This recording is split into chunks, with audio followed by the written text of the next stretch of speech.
Welcome to No Password Required. I'm your host, Jack Clabby, a cybersecurity attorney at Carlton Fields, PA. With me, I'm Kaylee Gerald, the Director of Community Programs and Events at the Cognitive Security Institute, and different last name, but still the same Bob Ross of InfoSec. well, Kaylee and I just finished a great conversation with Aleksandr Yampolskiy. Kaylee, what stood out to you the most? I really appreciated the point that he brought up comparing resiliency to robustness, because a lot of companies shoot for being robust, but they don't take the care to develop the resiliency piece as well. Yeah. And I think, I can't think of another guest we've had who was a CISO and then became a CEO. So he's got a lot to talk about between the relationships between those two officer positions and how they're different and how they change. I think that's worth paying attention to. He also talks about an IKEA furniture test, which I really, really like. Before we dive in, I just want to give a quick word on our episode sponsor, Scanner. They're an application security testing platform. Kaylee, what do you know about the AppSec world? So most teams juggle separate tools for source code, binaries, web, mobile. It can be a mess. Scanner covers all of that in just one platform, and it's SAST, DAST, SCA, MAST, plus supply chain and binary analysis all in one. That binary analysis piece is interesting, right? It means they can, scan compiled code even when that original source is long gone. That's handy for like legacy systems or vetting third-party components. I think they support 43 languages natively, including some rare and kind of legacy ones that other tools skip, like Delphi, ABAP, Perl, and Pascal, which is pretty cool. All right, well, you've heard a little bit about what we took away from our discussion with Alex at CecurityScorecard. Let's hear what he has to say.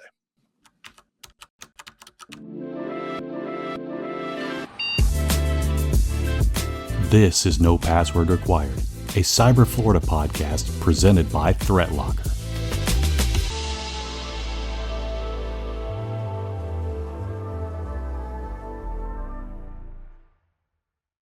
Welcome back to No Password Required. Our guest today is Dr. Aleksandr Yampolskiy. Alex, it's very good to have you on No Password Required. Welcome. It's a pleasure to be with you. So, Alex, most founders in cybersecurity have a pretty conventional origin story, but yours apparently starts as a 14-year-old immigrant kid in a video game called Prince of Persia. Can you tell us the story of how you got from there to becoming the CEO you are today? I was lucky enough to discover that I love cybersecurity since I was a kid. My friend brought me a floppy disk at the time with a video game Prince of Persia, and I inserted it into my Commodore 64, and it was infected with a virus. And I got so curious, what are viruses? How do they work? So I wanted to get back at my friend. So I started learning about how to make computers misbehave. How do viruses work? How does cybersecurity work? And I really got, fascinated with it. So I immigrated to US in 1995. And I knew what I wanted to do for a living. I was passionate about cybersecurity. And basically, back in school, my teacher told me, Yampolskiy, you need to stop figuring out how to, make computers misbehave. Otherwise, you're never going to amount to anything in life.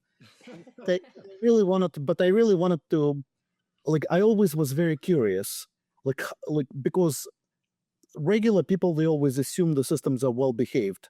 You have a system where you type in your name, but a hacker or cybersecurity practitioner is going to type something like apostrophe or 1 = 1 and see how the system reacts. And so I ended up going to NYU for my undergrad, and then I continued my education. I got a Ph.D. in cryptography at Yale. Again, I wanted to do cyber, so I really started writing papers, inventing schemes for homomorphic encryption. A lot of the schemes have been actually used in building blockchain algorithms down the road. But after 5 years after I got my doctorate, I really wanted to build things. I did not want to just publish academic papers. Yeah. So I ended up joining Oracle, where I worked as a senior member of tech staff. Then I became a team lead for Goldman Sachs. Every time you would type a password or authorize a stock transaction, I would build the systems for them, operate in multiple geographic regions, hundreds of thousands of clients. Wow. And I got a call from a startup called Gilt Groupe. It was an e-commerce fashion startup in New York. And I had no idea what they are, but my wife was a customer, so she said, go talk to them. Maybe you'll get close discounts. I joined. They were doing about 500 million in revenue at the time. Wow. And my job was to protect its 50 million customers from cyber criminals. One day, my CFO signed a contract with a fraud prevention service to help mitigate credit card fraud. And we signed on a contract. We talked to the team of that company, and they seemed smart, credible. But just as we started integrating with the systems of that company, we discovered unencrypted credit card data belonging to other customers. Me was actually the genesis of SecurityScorecard. I had a realization that you could do everything right as a chief security officer, and you could still lose. Because it's not just about you, it's about all the systems you connected to. You send your documents to a law firm, to an auditor, you upload your files to a source code repository, they get hacked, and the hackers break into the third party to steal your data. And that really became a genesis for SecurityScorecard, which I started with a former colleague of mine at Gilt Groupe in 2014. So that's really kind of like a very fast-paced story, but I was fortunate enough to know what I loved since I was a kid. All right, so let's dig into SecurityScorecard a little bit. Can you tell us about what it does, and what kind of companies you typically find yourself working with? So the idea for SecurityScorecard was, how do you measure and quantify cyber risk? If you're trying to measure credit score, you have companies like S&P or Moody's, but for cybersecurity,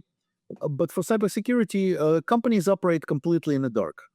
You go ask a big bank, how do they vet security of other companies they do business with?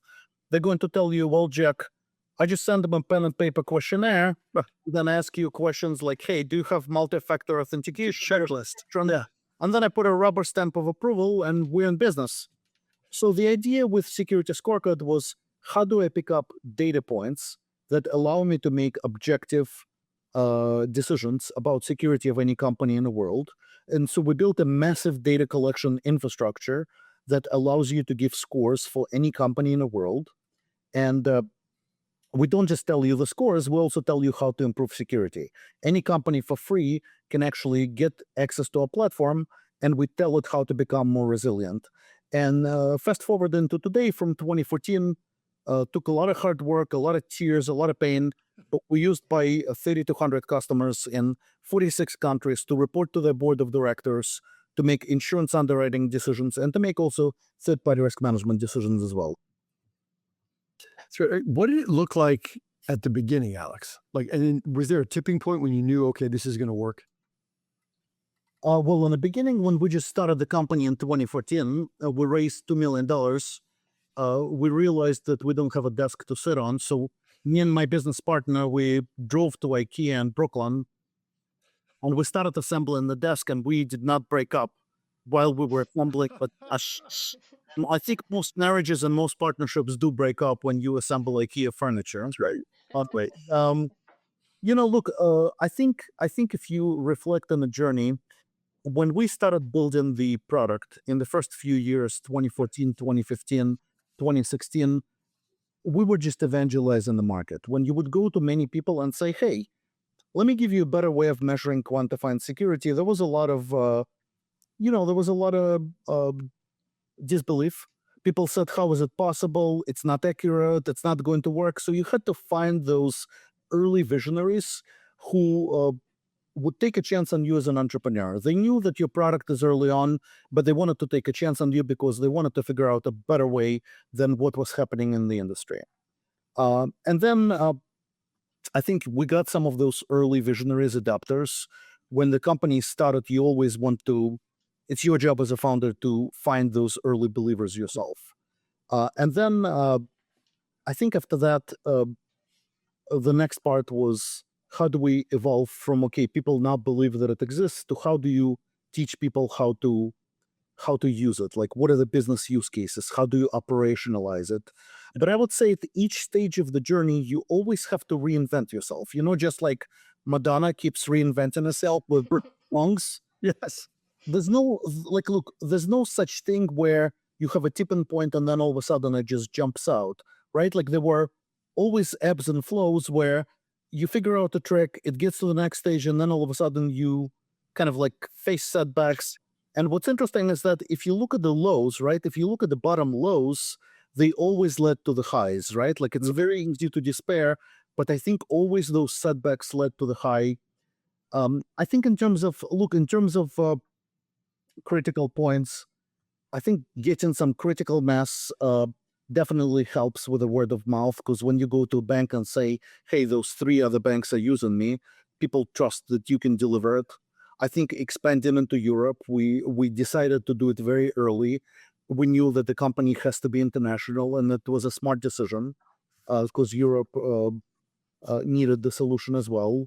I also think working with the regulators for cybersecurity, working with a legal team, working with the regulators, figuring out how do you help satisfy compliance regulations was also one of those important accelerators, because, for example, in Europe, companies need to comply with NIS2 and DORA regulations. In New York, if you're a financial institution, you need to comply with a NYDFS. And so really figuring out how to align with those compliance regulations, a lot of the time for a cybersecurity company, it's a good accelerant because it helps justify the budget. If you're a CISO and I come to you and say, I got a great technology, but you have no budget, very hard to unlock the money. But when I tell you how I'm going to help you not get penalized from a legal perspective and how to fulfill obligations, that usually does help unlock the budget. So I think that was also one of the learnings that we've done.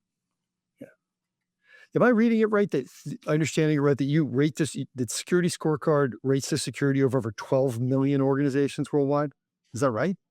Well, now we rate actually every company in the world. We scan the internet multiple times, and we ping every single company in the world. So at this point, every company in the world, public sector, private sector, every country is in a data set.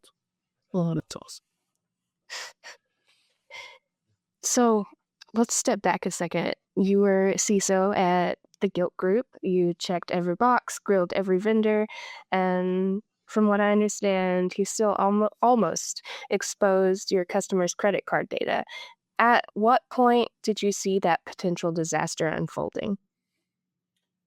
Well, I think when you do everything you're supposed to, you follow the book, you follow the rules, and then you realize, wait a second. Like, I think a lot of the time people think very insular. Companies, companies compete with each other. They hoard information. They try to hide data breaches to protect their reputation. But hackers, they do the opposite. They share information, they collaborate, they exchange the exploits on the dark web. And so I think this insular mentality that a lot of companies have, where they don't really help each other defend against the attackers, hurts them, because today, especially in today's age where AI can be used to exploit companies at digital speed, in 2020, in 2020, the time to exploit when you find a vulnerability to when you can use it to scan the internet was about 65 days. Now it's down to seconds and 22 seconds. So I think you just realize, when you realize as a CISO that you're part of an ecosystem, that it's no longer about what you do, but it's about your third parties. An employee working for you can go spin up an agent and attach it to the corporate environment without your awareness. Somebody can go take a P&L or a document, upload it to ChatGPT, and then ChatGPT gets hacked and your information is stolen. You really begin to realize how you are very powerless, and it gives you a realization where you have to really flip your mindset completely of how you protect the company. Yeah. What does the 24 hours after discovering something like that look like? Yeah, so at Gilt Groupe, when I discovered that, wait, we just signed a big multi-million-dollar contract, which seemed like a good idea to help reduce the credit card chargebacks, because people would use stolen credit cards to buy Rolex watches, luxury merchandise. So it seemed like a good idea at the time, and still is a good idea. Now we signed the contract. Now we have to upload all the customer data to their system. And as we're uploading the data to their system, we discover all the credit cards. Well, the first thought was I'm going to get fired, and then I'm gonna have to go home to my wife, and I'm probably gonna sleep on a couch that night because he's gonna be unhappy about why I got fired. Yeah. So look, the first thought is fear, right? Like the first thought is fear, where you're afraid of failing, right? Like it's I think anxiety, fear. And then I think after a couple of hours subside, you get into like, okay, what do I do now? So we immediately disabled the system that we were uploading the information. We push the big red button. We worked with that company to figure out how they're going to fortify the system.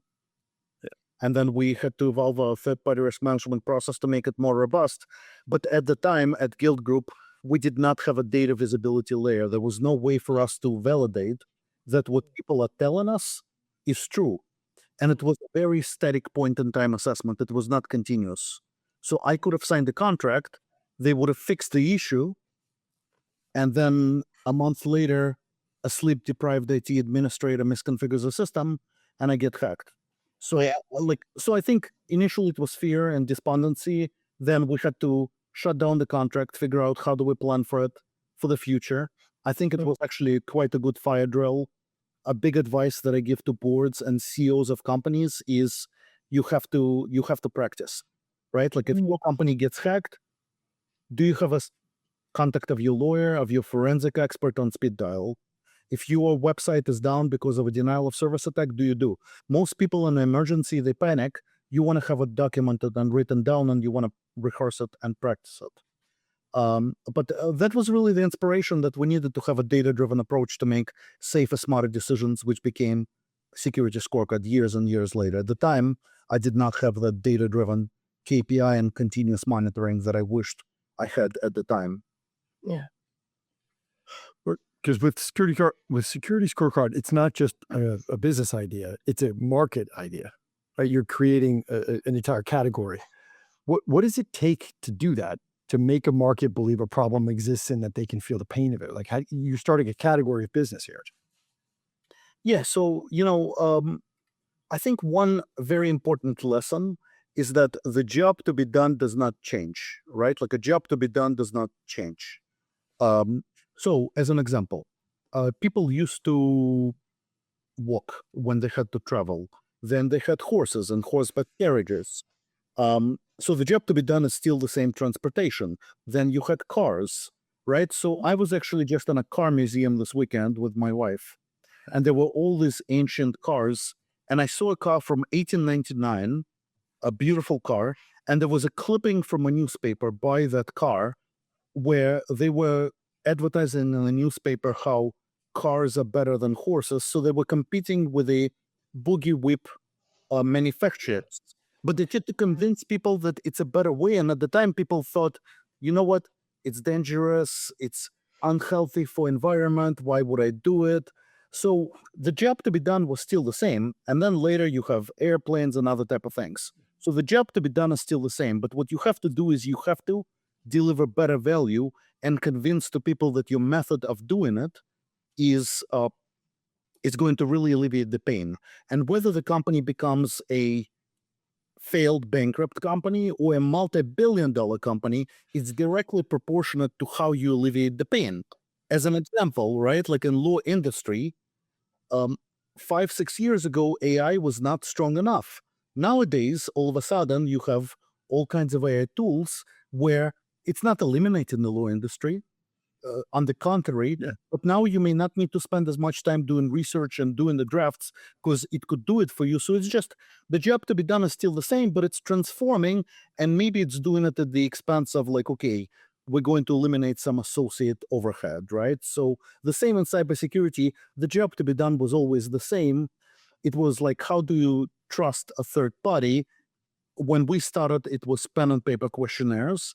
that was a very deadly competition because a pen and paper questionnaire is free. It doesn't cost any money. So we had to convince the market that this new way is going to be safer and better. And, and it's just a never-ending work to convince people, to listen to them, to get into your side. We still continue it to this day. Yeah. We're curious here at the podcast about the sort of evolution of a cybersecurity professional's career, right? And so you were a CISO, right? And then you became a founding CEO, and now you're a large company CEO, right? So you've been through that kind of journey. How would your team at Gilt Groupe describe the CISO version of you? And then how would your team now at SecurityScorecard describe the CEO version of you? Are they different guys? I think those are very different guys. I think that all of us are very zoomed in and focus on a local kind of a maximum instead of a global maximum. I remember I was listening to Satya Nadella speak at a Sequoia Capital offsite a few years ago, and he said, and they asked him, "What's the biggest insight that you learned when you became a CEO of Microsoft?" And he said, "I did not realize how you zoom out." So, for example, if you're a CISO, your main job is to protect the company. So you're really fixated on how do I avoid being breached? How do I protect my customer data? When you're a CEO of a company, you're focused on revenue, shareholder value, creating a good culture. And so, my advice, honestly, is you have to zoom in and zoom out. If you're working for an investment bank, no matter what your job is, technology person, lawyer, security person, how does the bank make money, right? They make money through advisory fees, through loans, through that type of stuff. So zoom out and really understand who are your customers and who are your customers' customers. That's going to make you more powerful. I think the CISOs who end up joining the boardrooms, the CISOs who end up transforming their career into CIO, CEO, board member, those are the people who enable the business. They figure out how do you use security as a catalyst to unlock differentiation for the business, better business productivity. And then the CISOs who do not get promoted are the ones who are too fixated on their part of the world, but they're not looking at the entire company and the business environment. Wait, do you think the CISO version of you or the CEO version of you people would rather have a beer with?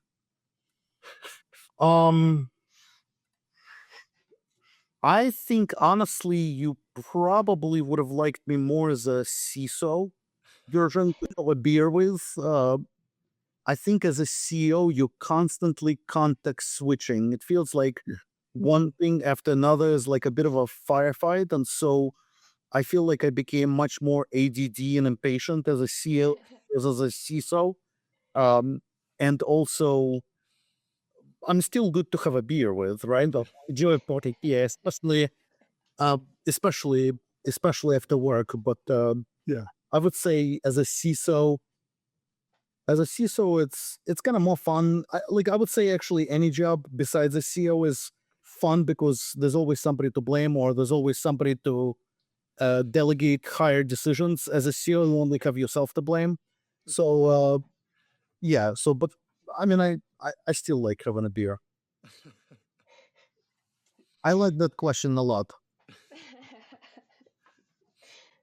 So, North Korea, as I understand, was actively trying to recruit your own developers through a fake hedge fund, job offers from a fake hedge fund. When did you realize what was actually happening? Yeah, so I think a lot of companies are seeing the nation state threats go after them, and we were not immune. Thankfully, we stopped the attack proactively. But we had a developer who was targeted by a hedge fund, and they came and said, "Hey, I love people from SecurityScorecard. I'd love to double your salary." And the developer showed up on an interview. It was a very legit website. You would not be able to tell it apart. There was history created so that it's not just a new website, but you have LinkedIn presence, historical presence where it was groomed. You show up to an interview and it looks like a very professional person who asks you very professional questions, and then they tell you can you install, can you check out the source code on your computer? I want to check how you code. And then all of a sudden we started getting alerts that the developer's computer is pinging back to an infrastructure controlled by North Korea. And we traced it and saw tens of thousands of lookalike hedge funds, companies, retailers who were created with the whole purpose of doing this type of espionage and going after companies in the United States. So it's becoming quite popular because the weakest link is always people. Mhm. And so thankfully, we anticipated. We wanted to be we were proactive. We built our internal security posture with resiliency in mind.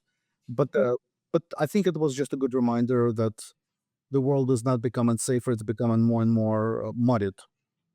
Yeah. Yeah, I was going to ask, what does that tell you about the world we're living in where nation state attacks are happening, especially coming after cybersecurity companies? Well, look, I think the world is becoming more interconnected. AI is accelerating the ability to go scan the entire internet for vulnerabilities. We cannot change the fact that the world is more interconnected. We cannot change the fact that information is digitized, but we have to flip our mindset and focus on being resilient instead of robust. When you Mm. think about robustness, you're trying to make it impossible for people to break into your company. When you are being resilient, you assume that somebody is going to get into your company sooner or later. And so then you operate on the assumption and say, how do I make it as hard for people to exfiltrate the data out of my environment as possible? Mm. So you also have a keynote, which I would love to listen to at some point after this, but you have a keynote called True Confessions, where you argue that openly admitting security breaches actually makes the whole ecosystem stronger. And I know we touched on this a little bit earlier, but I'm curious how you would make that case to a skeptic. Um, I think that a lot of the time security is an afterthought. Uh, Mm. it doesn't get the funding or attention from the boards and executive teams. And many security teams are under-resourced, underfunded. Um, and uh, and I do think that when you have a data breach, it makes a lot of companies wake up and say, "Hey, can it happen to me?" Mm. I was talking to a CIO of a very big UK company a few months ago. It's a multi-billion-dollar famous UK company, and he told me that he didn't have a lot of cyber budget, but when the Jaguar Land Rover breach happened on August 31st, 2025, when JLR had a 5-week shutdown and they lost about $2.5 billion in a loss to UK economy. All of a sudden, his board and his CEO doubled his security budget, right? Mm. And so I do think that, I do think it's kind of like an immunization herd, right? Like if like people don't like getting immunized, but sometimes when you start having people get sick, then it could immunize the network.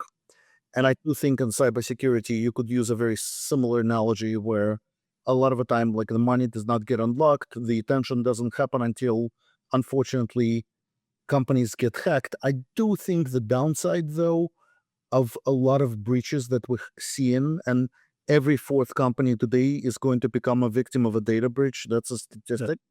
So 25% of companies get hacked.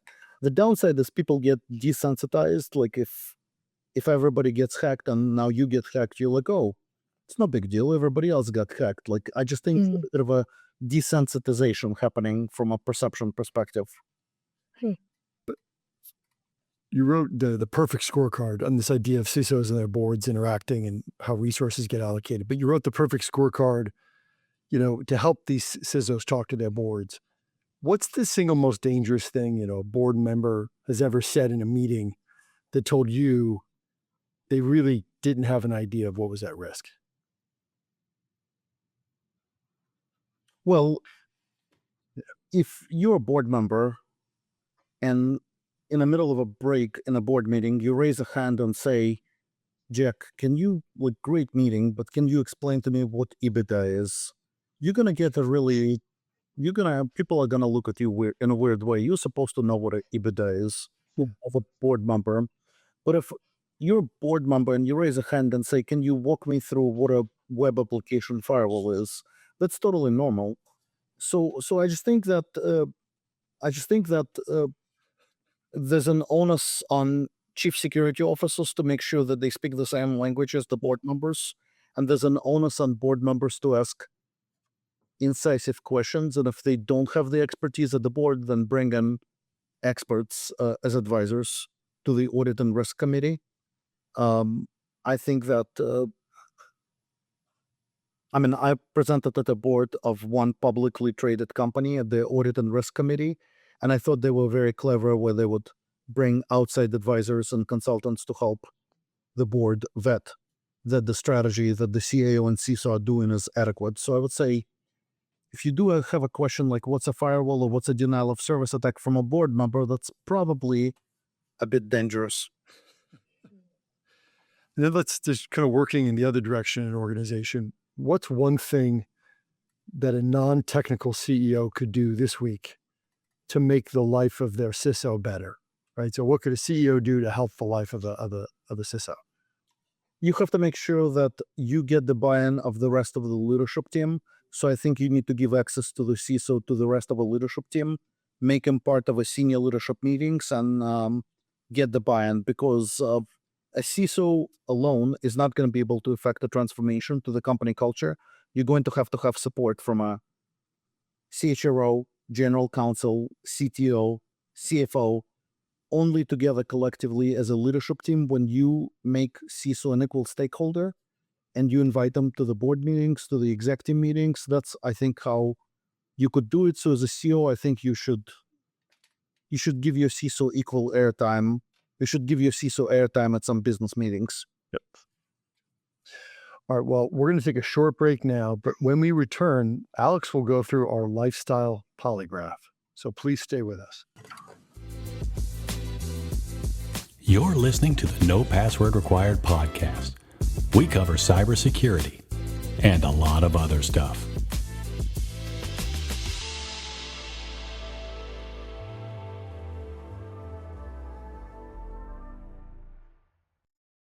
Welcome back.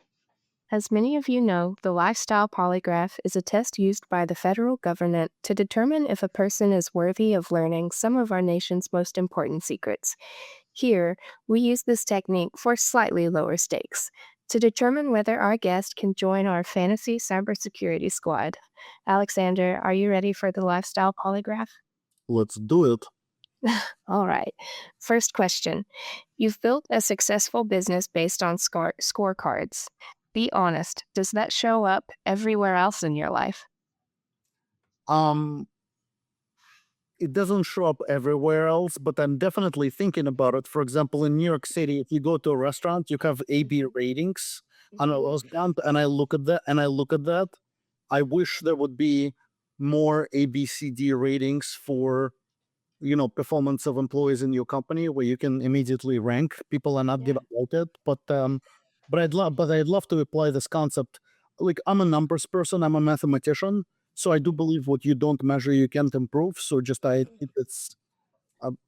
I would not mind if this concept showed up in a lot of places. I've got into the habit of looking at the Rotten Tomato score of any movie that I'm going to see now. I really wish I could stop doing it, but it actually correlates pretty well to quality. It really does. Interesting. I've never really paid attention to those scores. I just assume that they're kind of off.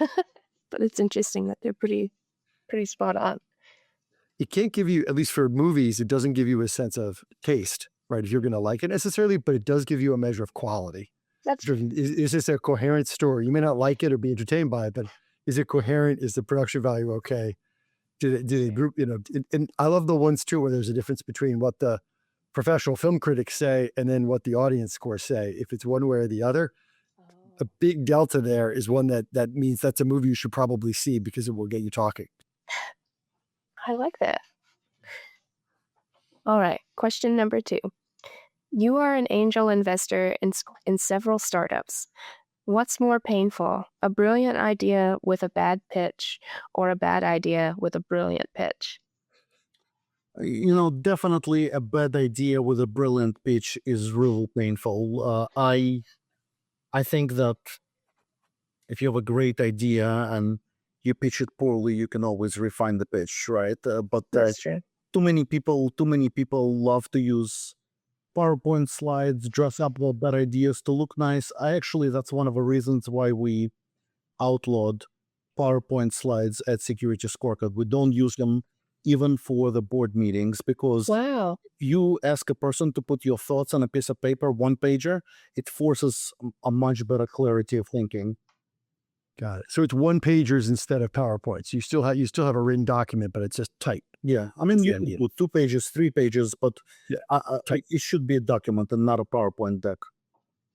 Huh. I like that idea. I might sit with that for myself for a bit.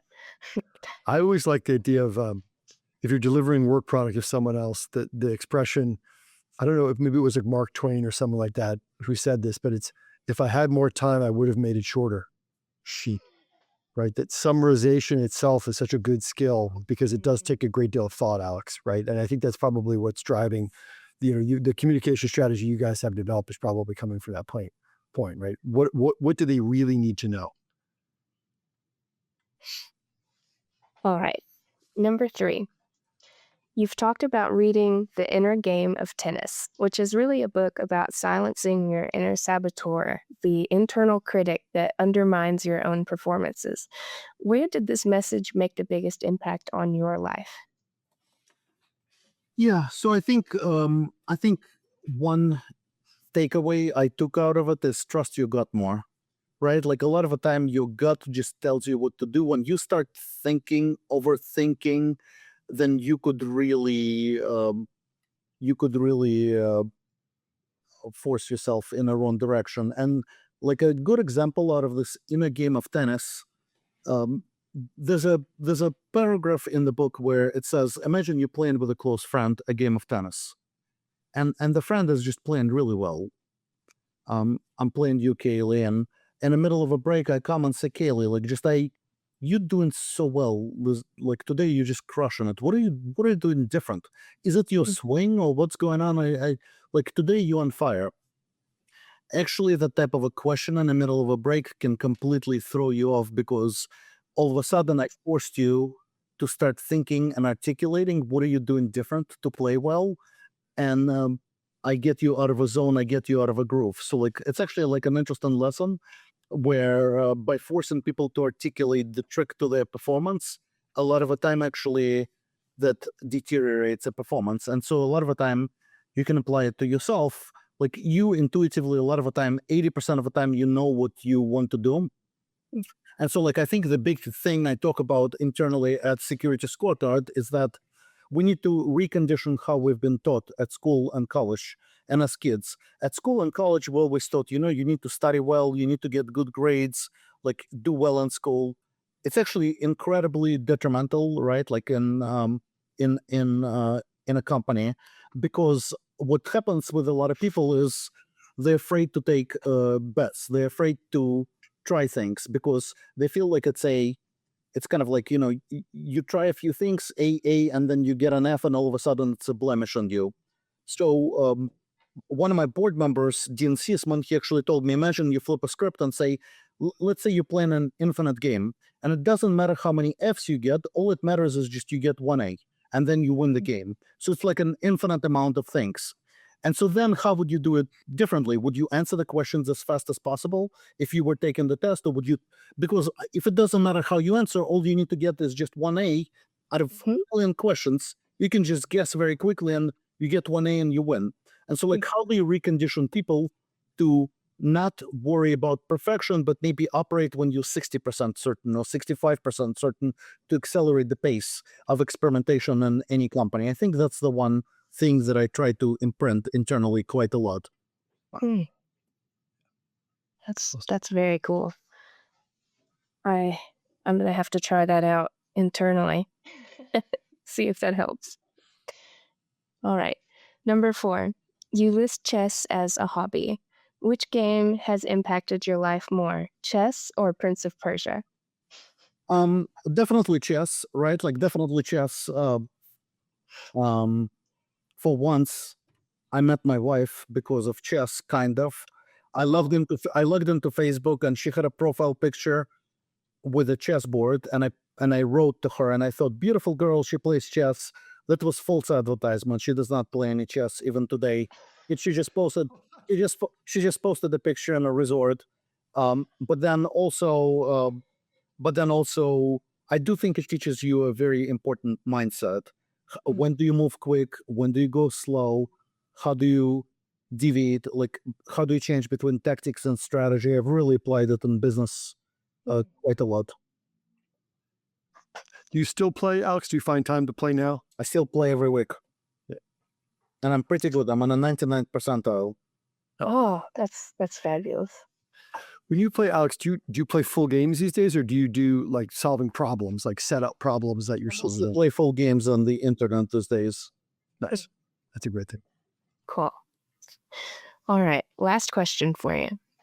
You scaled Blog Talk Radio into one of the largest podcast platforms in the world.